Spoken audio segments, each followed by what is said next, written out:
And speaking of physically ready, dahil nga po Apostle, hindi mawawala sa listahan ng ating apostol ang pagpipickleball. Grabe, lahat na po ng tao yata na nakikita ko ay nagpipickleball na po ngayon. Kahit mismo yung mga sanctuary nila, ginagawa na rin nila. Except you. Opo. Yeah, and Soon. except siya. Soon, Apostle. I try. Ako po, naiinggit na talaga ako sa mga natuturuan niyo po. You know, if you're not a teacher, you're not gonna do what I'm doing. Kasi it's hard to teach. And it's frustrating. Kasi tuturuan mo, ginagawa ng tama. Sa harap Pag wala mo, na. ginagawa yung tama. Pinapalakpak ko ba? Wow, ang ganda. Pabayaan mo na sila na. Balik na naman sila sa mali. Oh. Si Paul, ang galing magkabis. Alam niya ng mga principles. Yes. Pero pagka lumalaro na, ala na. I know the follow-through. Oh, really? Okay. I know that, Apostle. That's good. That's how you enjoy the game. You don't enjoy anything that you do wrong. Kahit sa buhay na ito. Anything wrong is not pleasurable. Oh, yes. Wrong relationship. Wrong mentality. Okay. No kidding. No Yeah. wrong Opo. diet. Right, You will right. not enjoy anything that is wrong. Period. Seriously. That's right. The Mami. pause is intentional. Yes. You will not enjoy anything that you do wrong. That's right.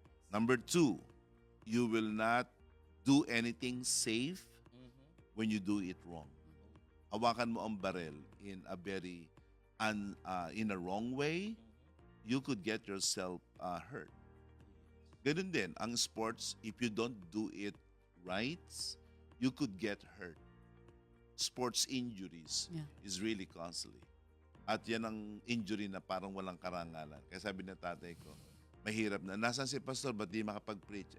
Nabalian ng paa dahil kaka-pickleball. Kasi nga, mali yung mga stroke, right? O mali yung kilos ng paa.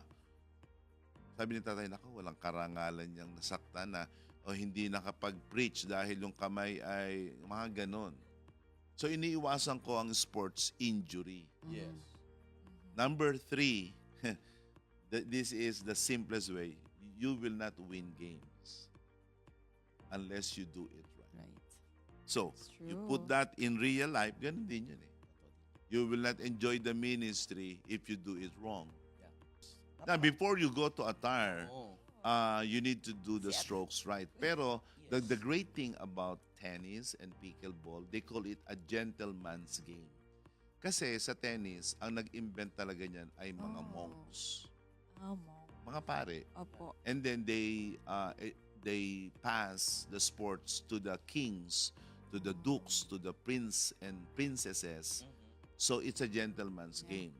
What I like about tennis and pickleball is you have to wear the proper attire. And that is your way of respecting the game.